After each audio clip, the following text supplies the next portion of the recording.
ಈ ವರ್ಷ ನೀವೇನಾದ್ರೂ ಸಿಇಟಿ ಎಕ್ಸಾಮ್ ನ ಬರೀತಾ ಇರ ಅಂದ್ರೆ ಈ ಒಂದು ವಿಡಿಯೋನ ಮಿಸ್ ಮಾಡ್ಕೊಳಕ್ ಹೋಗ್ಬೇಡಿ. ಯಾಕಂದ್ರೆ ಈ ಒಂದು ವಿಡಿಯೋ ಬಂದ್ಬಿಟ್ಟು ನಿಮಗೆ ತುಂಬಾನೇ ಇಂಪಾರ್ಟೆಂಟ್ ವಿಡಿಯೋ ಆಗಿರುತ್ತೆ. ಯಾಕಂದ್ರೆ ಸಿಇಟಿ ಎಕ್ಸಾಮ್ ಅಲ್ಲಿ ನೀವು ಫಸ್ಟ್ ಟೈಮ್ ನೀವು ಒಂದು ಒಯಾಮ ಶೀಟ್ ನ ಯೂಸ್ ಮಾಡಿ ಎಕ್ಸಾಮ್ ನ ಬರೀತಾ ಇದೀರಾ.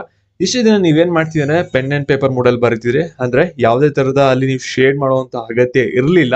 ಜಸ್ಟ್ ನಿಮ್ಗೆ ಏನ್ ಆನ್ಸರ್ ಗೊತ್ತಿದೆ ಅದನ್ನ ರಿಟರ್ನ್ ಫಾರ್ಮೆಟ್ ಅಲ್ಲಿ ಬರೀತಿದ್ರಿ. ಇಲ್ಲಿ ನಿಮ್ಗೆ ಆಪ್ಷನ್ಸ್ ಕೊಟ್ಟಿರ್ತಾರೆ, ಜಸ್ಟ್ ಅದನ್ನ ಶೇಡ್ ಮಾಡ್ಬೇಕಾಗುತ್ತೆ. ಅದು ಕೂಡ ನೀವು ಕರೆಕ್ಟ್ ಫಾರ್ಮೆಟ್ ಅಲ್ಲಿ ಮಾಡ್ಬೇಕಾಗುತ್ತೆ. ಅದನ್ನ ಯಾವ ರೀತಿ ಮಾಡಬೇಕು, ಏನೇನ್ ಪ್ರೊಸೀಜರ್ ಇರುತ್ತೆ, ಏನೇನ್ ರೂಲ್ಸ್ ಇರುತ್ತೆ, ಎಲ್ಲಾದ್ರ ಬಗ್ಗೆ ಕೂಡ ಡೀಟೇಲ್ ಆಗಿ ತಿಳಿಸ್ಕೊಡ್ತೀನಿ. ಈ ಒಂದು ವಿಡಿಯೋ ನಿಮಗೆ ಸ್ವಲ್ಪ ಇಂಪಾರ್ಟೆಂಟ್ ಆಗಿರುತ್ತೆ. ವಿಡಿಯೋನ ಗಮನ ಇಟ್ಟು ಕೊನೆವರೆಗೂ ಕೂಡ ನೋಡಿ. ಅದಕ್ಕಿಂತ ಮುಂಚೆ ಗೊತ್ತಲ್ಲ, ಚಾನಲ್ ಯಾರು ಸಬ್ಸ್ಕ್ರೈಬ್ ಮಾಡ್ಕೊಂಡಿಲ್ಲ, ಪ್ರತಿಯೊಬ್ರು ಕೂಡ ಕೆಳಗಡೆ ಸಬ್ಸ್ಕ್ರೈಬ್ ಬಟನ್ ಅಂತ ಕಾಣ್ತಾ ಇರುತ್ತೆ. ಅದನ್ನ ಕ್ಲಿಕ್ ಮಾಡಿ ಪಟ್ಟನ್ನು ಸಬ್ಸ್ಕ್ರೈಬ್ ಮಾಡ್ಕೊಳ್ಳಿ. ಹಾಗೆ ಪ್ರತಿಯೊಬ್ರು ಕೂಡ ವಿಡಿಯೋಗೆ ಒಂದು ಲೈಕ್ ಕೊಡಿ. ಯಾಕಂದ್ರೆ ನೀವು ಮಾಡೋ ಒಂದೇ ಒಂದು ಲೈಕ್, ಒಂದು ಸಬ್ಸ್ಕ್ರೈಬ್ ಇಂದ ನಿಮ್ಗೆ ಇದೇ ರೀತಿ ಕೌನ್ಸಿಲಿಂಗ್ ಮುಗಿಯವರೆಗೂ ಕೂಡ ಒಂದು ಅಪ್ಡೇಟ್ಸ್ ಗಳನ್ನ ನೀಡ್ತಾ ಇರಬಹುದಾಗಿರುತ್ತೆ. ಇವಾಗ ನಾವು ಡೈರೆಕ್ಟ್ ಆಗಿ ವಿಡಿಯೋ ಬಗ್ಗೆ ಬರೋಣ.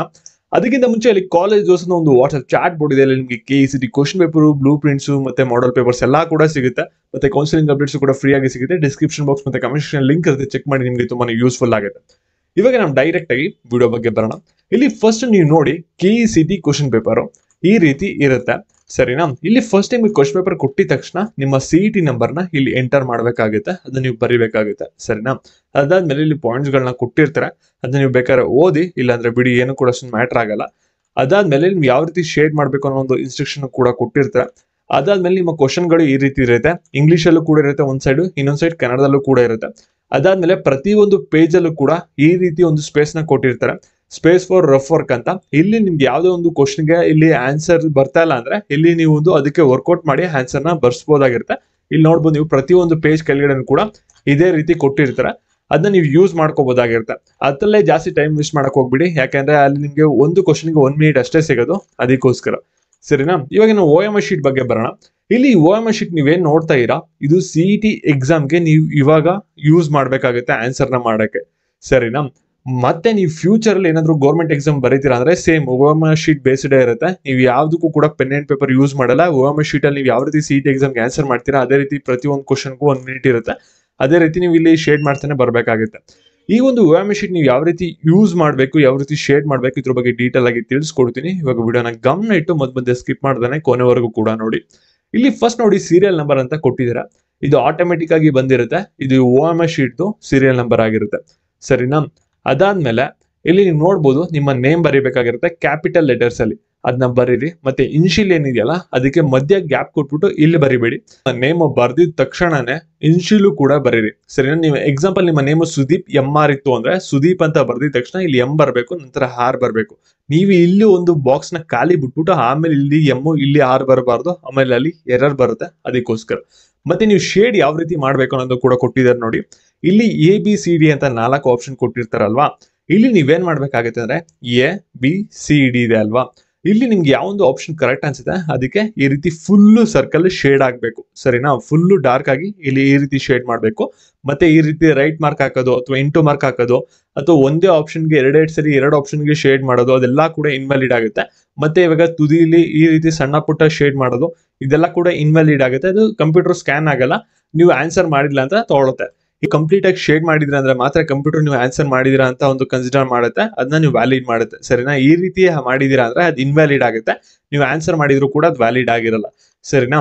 ನಂತರ ಇಲ್ಲಿ ಸ್ಪೇಸ್ ಇರುತ್ತಲ್ಲ CET ನಂಬರ್ ಅಂತ, ಇಲ್ಲಿ ನಿಮ್ಮ CET ನಂಬರ್ ಏನ್ ಬಂದಿರುತ್ತೆ ನಿಮ್ಮ ಹಾಲ್ ಟಿಕೆಟ್ ಅಲ್ಲಿ ಆ ಒಂದು CET ನಂಬರ್ನ ಇಲ್ಲಿ ನೀವು ಎಂಟರ್ ಮಾಡ್ಬೇಕಾಗುತ್ತೆ, ಸರಿನಾ? ಎಂಟರ್ ಮಾಡಾದ್ಮೇಲೆ ಇವಾಗ ಶೇಡ್ ಮಾಡ್ಬೇಕು. ಯಾವ ರೀತಿ ಶೇಡ್ ಮಾಡ್ಬೇಕಂತ ತಿಳಿಸ್ಕೊಡ್ತೀನಿ, ಗಮನ ಇಟ್ಟು ನೋಡ್ತಾ ಹೋಗಿ. ಇನ್ನು ಯಾರು ವಿಡಿಯೋಗೊಂದು ಲೈಕ್ ಮಾಡಿಲ್ಲ, ಪ್ರತಿಯೊಬ್ರು ಕೂಡ ವಿಡಿಯೋಗೊಂದು ಲೈಕ್ ಮಾಡಿ. ಇಲ್ಲಿ 1 ಅಂತ ಇದೆ, ಸರಿನಾ? ಈ ಒಂದು ಲೈನ್ ಅಲ್ಲಿ 1 ಎಲ್ಲಿದೆ ಅಂತ ನೀವು ಸರ್ಚ್ ಮಾಡ್ಬೇಕು. ಅಲ್ಲಿ ನಿಮ್ಮ ಪೆನ್ನ ತಗೊಂಡು ನೀವು ಶೇಡ್ ಮಾಡ್ಬೇಕಾಗುತ್ತೆ ಈ ರೀತಿ ಕಂಪ್ಲೀಟ್ ಸರ್ಕಲ್. ಅದಾದ್ಮೇಲೆ ಈ 2 ಇದೆ ಅಲ್ವಾ, ಈ ಒಂದು ಕಾಲಮ್ ಅಲ್ಲಿ 2 ಎಲ್ಲಿದೆ ಅದನ್ನ ನೀವು ನೋಡ್ಬೇಕಾಗುತ್ತೆ, ಸರಿನಾ? ಇದನ್ನ ನೀವು ಇಲ್ಲಿ 2 ನ ಕಂಪ್ಲೀಟ್ ಶೇಡ್ ಮಾಡ್ಬೇಕು. ಸೇಮ್ ಇಲ್ಲೂ ಕೂಡ 5 ಎಲ್ಲಿದೆ ಅಲ್ಲಿ ನೋಡ್ತೀರಾ, ಶೇಡ್ ಮಾಡ್ತೀರಾ. ನಂತರ ಇಲ್ಲಿ 6 ಶೇಡ್ ಮಾಡ್ಬೇಕಾಗುತ್ತೆ. ನಂತರ ಈ ಒಂದು ಕಾಲಮ್ ಅಲ್ಲಿ 7 ಶೇಡ್ ಮಾಡ್ಬೇಕಾಗುತ್ತೆ. ಅದಾದ್ಮೇಲೆ ಇಲ್ಲಿ ನೀವು ನೋಡ್ಬೋದು 8 ಎಲ್ಲಿದೆ ಅಂತ ನೋಡ್ಬಿಟ್ಟು 8 ಶೇಡ್ ಮಾಡ್ಬೇಕು. ನಂತರ ಇಲ್ಲಿ 9 ಎಲ್ಲಿದೆ ಅದನ್ನ ನೋಡ್ಬಿಟ್ಟು 9 ಶೇಡ್ ಮಾಡ್ಬೇಕು. ನಂತರ ಇಲ್ಲಿ 7, ಓಕೆನಾ? ಇಲ್ಲಿ 7 ಆದ್ಮೇಲೆ ನಂತರ ಇಲ್ಲಿ 0, ಸರಿನಾ?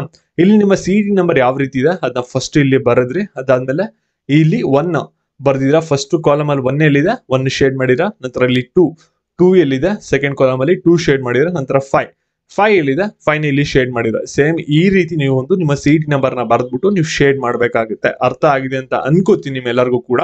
ನಂತರ ಇಲ್ಲಿ ಕ್ವಶನ್ ಬುಕ್ಲೆಟ್ ವರ್ಷನ್ ಕೋಡ್ ಅಂತ ಇದೆ.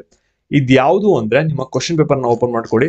ಇಲ್ಲಿ ಕ್ವಶನ್ ಪೇಪರ್ ನೀವು ಓಪನ್ ಮಾಡ್ಕೊಂಡ್ರೆ ಇಲ್ಲಿ ನಿಮ್ಗೆ ವರ್ಷನ್ ಕೋಡ್ ಅಂತ ಕಾಣುತ್ತೆ A1, ಸರಿನಾ? ಅದನ್ನ ನೀವೇನ್ ಮಾಡ್ಬೇಕಾಗುತ್ತೆ ಅಂದ್ರೆ ಇಲ್ಲಿ ಫಸ್ಟ್ ಬರಿಬೇಕು. ನಾನು ಆಗ್ಲೇ ಇಲ್ಲಿ ಬರ್ದ್ಬಿಟ್ಟಿದೀನಿ A1 ಅಂತ, ಸರಿನಾ? A1 ಅಂತ ಬರ್ದು ಇವಾಗ ಆಗ್ಲೇ A1 ಎಲ್ಲಿದೆ ಅಂತ ಇಲ್ಲಿ ಹುಡುಕಿದೀನಿ, ಸರಿನಾ? ಇಲ್ಲಿ A1 ಅಂತ ಇಲ್ಲಿ ಬಂದಿದೆ, A1 ನ ಶೇಡ್ ಮಾಡಿದೀನಿ. ನಿಮ್ಗೆ ಏನಾದ್ರೂ ಇಲ್ಲಿ ಕ್ವಶನ್ ಪೇಪರ್ ವರ್ಷನ್ D1 ಅಂತ ಇತ್ತು ಅಂದ್ರೆ ನೀವೇನ್ ಮಾಡ್ಬೇಕಾಗಿದ್ರೆ D1 ಎಲ್ಲಿದೆ ಇಲ್ಲಿದೆ, ಇದನ್ನ ನೀವು ಶೇಡ್ ಮಾಡ್ಬೇಕಾಗುತ್ತೆ. A1 ಸಿಕ್ಕಿರುವಂತ ಕ್ವಶನ್ ಪೇಪರ್, ಅದಕ್ಕೋಸ್ಕರ ಇಲ್ಲಿ A1 ಶೇಡ್ ಮಾಡಿದೀನಿ. ಮತ್ತೆ ಇಲ್ಲಿ ಸರಿಯಾಗಿ ಕೇಳಿಸ್ಕೊಳ್ಳಿ, ನಿಮ್ಗೆ ಕ್ವಶನ್ ಪೇಪರ್ ಬಂದು A1 ವರ್ಷನ್ ಕೋಡ್ ಇರೋದು ಸಿಕ್ತು ಫಿಸಿಕ್ಸ್ ಎಕ್ಸಾಮ್ ಬರೀಬೇಕಾದ್ರೆ ಅಂದ್ರೆ ಇಲ್ಲಿ ನೆಕ್ಸ್ಟ್ ನೀವು ಕೆಮಿಸ್ಟ್ರಿ, ಮ್ಯಾಥಮೆಟಿಕ್ಸ್, ಬಯಾಲಜಿಗೂ ಕೂಡ A1 ಕ್ವಶನ್ ಪೇಪರ್ ನ ನೀವು ಕೇಳಿ ಇನ್ವಿಜಿಲೇಟರ್ ನ ಇಸ್ಕೋಬೇಕಾಗುತ್ತೆ. ಅದ್ರಲ್ಲಿ ನೀವು ಒಂದು ಎಕ್ಸಾಮ್ ನ ಬರೀತಾ ಹೋಗ್ಬೇಕಾಗುತ್ತೆ. ಒಂದು ಸಬ್ಜೆಕ್ಟ್ ಗೆ ಯಾವ್ದು ಇಸ್ಕೋತೀರಾ PCMB 4 ಸಬ್ಜೆಕ್ಟ್ ಕೂಡ ನಿಮ್ಗೆ same version code question paper ನ ನೀವು ಆನ್ಸರ್ ಮಾಡ್ತಾ ಹೋಗ್ಬೇಕಾಗುತ್ತೆ, ಸರಿನಾ? ಅದಾದ್ಮೇಲೆ ಇವಾಗ ಕ್ವಶನ್ ಬುಕ್ಲೆಟ್ ಸೀರಿಯಲ್ ನಂಬರ್ ಅಂತ ಇದೆ, ಸರಿನಾ? ಅದು ಎಲ್ಲಿರುತ್ತೆ ಅಂದ್ರೆ ಇಲ್ಲಿ ನೀವು ನೋಡ್ಬೋದು 0280409. ಇದನ್ನ ನಾನು ಆಗ್ಲೇ ಇಲ್ಲಿ ಫಿಲ್ ಅಪ್ ಮಾಡಿದ್ದೀನಿ. ಇದೆಲ್ಲ ಯಾವ್ದು ಕೂಡ ಆಟೋಮೆಟಿಕ್ ಆಗಿ ಬಂದಿಲ್ಲ, ಇದು ನಾನು ಆಗ್ಲೇ ಫಿಲ್ ಅಪ್ ಮಾಡಿರೋದು, ಸರಿನಾ? ಅದಾದ್ಮೇಲೆ ಅದನ್ನ ಶೇಡ್ ಮಾಡ್ಬೇಕಾಗುತ್ತೆ. 0 ಎಲ್ಲಿದೆ ಈ ಕಾಲಮ್ ಅಲ್ಲಿ ಇಲ್ಲಿದೆ, ನಂತರ ಇಲ್ಲಿ 2 ಶೇಡ್ ಮಾಡಬೇಕು, ಆಮೇಲೆ 8 ಶೇಡ್ ಮಾಡಬೇಕು, ಆಮೇಲೆ ಇಲ್ಲಿ 0 ಶೇಡ್ ಮಾಡ್ಬೇಕಾಗುತ್ತೆ, ಆಮೇಲೆ ಇಲ್ಲಿ 4, ನಂತರ ಇಲ್ಲಿ 0, ನಂತರ 9. ಈ ರೀತಿ ನೀವು ಒಂದು ಶೇಡ್ ಮಾಡಬೇಕು, ಇಲ್ಲಿ ಬರೀಬೇಕು, ನಂತರ ಇಲ್ಲಿ ಶೇಡ್ ಮಾಡಬೇಕಾಗುತ್ತೆ. ಇಷ್ಟು ಕೂಡ ಶೇಡ್ ಮಾಡುವಂಥದ್ದು ಎಲ್ಲೆಲ್ಲಿದೆ ಅಲ್ಲಿ ತೋರಿಸಿದೀನಿ. ಈ ರೀತಿ ನೀವು ಕಂಪ್ಲೀಟ್ ಸರ್ಕಲ್ ನ ಶೇಡ್ ಮಾಡಬೇಕು. ಅದನ್ನ ಕರೆಕ್ಟ್ ಆಗಿ ನಂಬರ್ಸ್ ಮತ್ತೆ ಲೆಟರ್ಸ್ ನ ಬರ್ದ್ಬಿಟ್ಟು ಎಲ್ಲಿದೆ ಅಂತ ನೋಡ್ಕೊಂಡು. ಅದಾದ್ಮೇಲೆ ಇಲ್ಲಿ ಸಿಗ್ನೇಚರ್ ಆಫ್ ಕ್ಯಾಂಡಿಡೇಟ್ ಅಂತ ಇದೆ, ಇಲ್ಲಿ ನಿಮ್ಮ ಸಿಗ್ನೇಚರ್ ನ ಹಾಕ್ಬೇಕಾಗುತ್ತೆ. ಅದಾದ್ಮೇಲೆ ಇನ್ವಿಜಿಲೇಟರ್ ಏನ್ ಮಾಡ್ತಾರೆ ಅಂದ್ರೆ ನಿಮ್ದು ಇಲ್ಲೇನೇನು ಶೇಡ್ ಮಾಡಿದ್ರೆ ಅದನ್ನೆಲ್ಲಾನು ಕೂಡ ವೆರಿಫೈ ಮಾಡ್ಬಿಟ್ಟು ಅವ್ರು ಬಂದ್ಬಿಟ್ಟು ನಿಮ್ಗೆ ಇಲ್ಲಿ ಸೈನ್ ಹಾಕೊಡ್ತಾರೆ, ಸರಿನಾ? ನಂತರ ನೀವೇನ್ ಮಾಡ್ಬೇಕಾಗಿತ್ತು ಅಂದ್ರೆ ಇವಾಗ ಆನ್ಸರ್ ಮಾಡ್ತಾ ಬರ್ಬೇಕು. ಇವಾಗ ನೋಡಿ, ಇವಾಗ ಕ್ವಶನ್ ನಂಬರ್ 1 ಇಲ್ಲಿ nth ಟರ್ಮ್ ಆಫ್ ಸಿರೀಸ್ ಅಂತ ಇದೆ ಅಲ್ವಾ? ಇವಾಗ ನಿಮ್ಗೆ ಯಾವೊಂದು ರೈಟ್ ಆನ್ಸರ್ ಅನ್ಸುತ್ತೆ ಅಥವಾ ಯಾವ್ದು ನಿಮ್ದು ರೈಟ್ ಆನ್ಸರ್ ಇದೆ ಅದಕ್ಕೆ ನೀವೇನ್ ಮಾಡ್ಬೇಕಾಗುತ್ತೆ ಅಂದ್ರೆ ಸಿಂಪಲ್ ಆಗಿ ಇವಾಗ ನೋಡಿ, ಎಕ್ಸಾಂಪಲ್ ಫಾರ್ ನಾನು B ಅಂತ ತಗೋತೀನಿ ರೈಟ್ ಆನ್ಸರ್. ಅವಾಗ ನೀವು B ಗೆ ಇಲ್ಲಿ ಶೇಡ್ ಮಾಡ್ಬೇಕಾಗುತ್ತೆ. ಅದು ರೈಟ್ ಆನ್ಸರ್ ಇರುತ್ತೆ, ಅದನ್ನ ನೀವೇನ್ ಮಾಡ್ತೀರಾ ಅಂದ್ರೆ ಇಲ್ಲಿ ಶೇಡ್ ಮಾಡ್ತೀರಾ. ನಂತರ ಕ್ವಶನ್ ನಂಬರ್ 3 ಗೆ ಯಾವ್ದು ರೈಟ್ ಆನ್ಸರ್ ಇರ್ತೀರಾ ಅದನ್ನ ಇಲ್ಲಿ ಶೇಡ್ ಮಾಡ್ತೀರಾ. ನಂತರ 5 ಯಾವ್ದಿದೆ ಅದನ್ನ ನೀವು ಇಲ್ಲಿ ಶೇಡ್ ಮಾಡ್ತೀರಾ, ಸರಿನಾ? ಆ ರೀತಿ ನೀವ್ ಏನ್ ಮಾಡ್ಬೇಕಾಗುತ್ತೆ ಅಂದ್ರೆ ಶೇಡ್ ಮಾಡ್ತಾ ಹೋಗ್ಬೇಕಾಗುತ್ತೆ. ಈ ರೀತಿ ಒಂದು 60 ಕ್ವಶನ್ಸ್ಗೂ ಕೂಡ 60 ಮಿನಿಟ್ಸ್ ಅಲ್ಲಿ ಆನ್ಸರ್ ಮಾಡಬೇಕು, ಸರಿನಾ? ಇಷ್ಟು ಕೂಡ ಆನ್ಸರ್ ಮಾಡ್ತೀರಾ. ಆನ್ಸರ್ ಮಾಡಾದ್ಮೇಲೆ ಲಾಸ್ಟ್ 5 ಮಿನಿಟ್ಸ್ ಇರುತ್ತಲ್ಲ, ಅವಾಗ ಏನ್ ಮಾಡಿ ಅಂದ್ರೆ ಇಲ್ಲಿ ನಿಮ್ಮ ನೇಮ್ ಎಲ್ಲ ಕರೆಕ್ಟ್ ಆಗಿದ್ಯಾ, CT ನಂಬರ್ ಕರೆಕ್ಟ್ ಆಗಿದ್ಯಾ, ಮತ್ತೆ ನಿಮ್ಮ ಕ್ವಶನ್ ಬುಕ್ಲೆಟ್ ನಂಬರ್ ಕರೆಕ್ಟ್ ಆಗಿದ್ಯಾ, ಮತ್ತೆ ಈ ಒಂದು question booklet serial number correct ಆಗಿದ್ಯಾ, ಮತ್ತೆ ನೀವು ಎಲ್ಲಾ ಕ್ವಶನ್ ಕೂಡ ಅಟೆಂಡ್ ಮಾಡಿದ್ರ 16 ಅನ್ನೋದನ್ನ ಒಂದ್ಸಲ ವೆರಿಫೈ ಮಾಡ್ಕೊಳ್ಳಿ, ನಿಮ್ಮ ಸಿಗ್ನೇಚರ್ ಎಲ್ಲ ಕರೆಕ್ಟ್ ಆಗಿದ್ಯಾ ಅನ್ನೋದನ್ನ.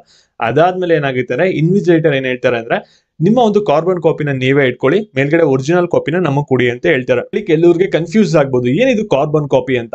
ನೋಡಿ ಇಲ್ಲಿ ತೋರಿಸ್ತೀನಿ. ಇಲ್ಲಿ ಒರಿಜಿನಲ್ ಅಂದ್ರೆ ನೀವೇನ್ ಇಲ್ಲಿ ಶೇಡ್ ಮಾಡಿದ್ರಲ್ಲ ಫಸ್ಟ್ ಮೇಲ್ಗಡೆ ಇರೋದು, ಇದೆಲ್ಲ ಕೂಡ ಒರಿಜಿನಲ್ ಕಾಪಿ ಆಗಿರುತ್ತೆ.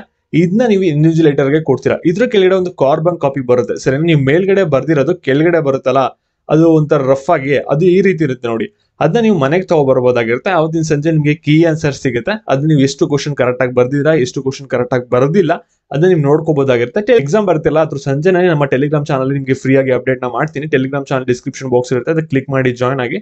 ಅದ್ರಲ್ಲಿ ನಿಮಗೆ ಫ್ರೀ ಆಗಿ ಸಿಗುತ್ತೆ ಒಂದು ಕೀ ಆನ್ಸರ್ಗಳು, ಸರಿನಾ? ಈ ಒಂದು ಕಾರ್ಬನ್ ಕಾಪಿನ ತಗೊಂಡ್ಬಿಟ್ಟು ನೀವು ಕೀ ಆನ್ಸರ್ ನ ನೋಡ್ಕೊಂಡು ಎಷ್ಟು ಕ್ವಶನ್ ಕರೆಕ್ಟ್ ಆಗಿ ಬರ್ದಿದೆ, ಎಷ್ಟು ತಪ್ಪು ಬರ್ದಿದ್ದೀರಾ, ಎಷ್ಟು ಮಾರ್ಕ್ಸ್ ಬರುತ್ತೆ ಅನ್ನೋದು ನೀವು ವೆರಿಫೈನ ಮಾಡ್ಕೋಬಹುದಾಗಿರುತ್ತೆ. ಈ ರೀತಿ ಅಪ್ಡೇಟ್ಸ್ಗಾಗಿ ಚಾನಲ್ ಸಬ್ಸ್ಕ್ರೈಬ್ ಮಾಡ್ಕೊಳ್ಳಿ. ಹಾಗೆ ನಿಮ್ಮ ಫ್ರೆಂಡ್ಸ್ ಗಳಿಗೂ ಕೂಡ ವಿಡಿಯೋನ ಶೇರ್ ಮಾಡಿ, ಮಾಹಿತಿನ ತಿಳಿಸಿ. ಮತ್ತೆ ಚಾಟ್ ಬೋರ್ಡ್ ಲಿಂಕ್ ಬಂದ್ಬಿಟ್ಟು ಡಿಸ್ಕ್ರಿಪ್ಷನ್ ಬಾಕ್ಸ್ ಕಮೆಂಟ್ ಸೆಕ್ಷನ್ ಇರುತ್ತೆ, ಚೆಕ್ ಮಾಡಿ. Thank you.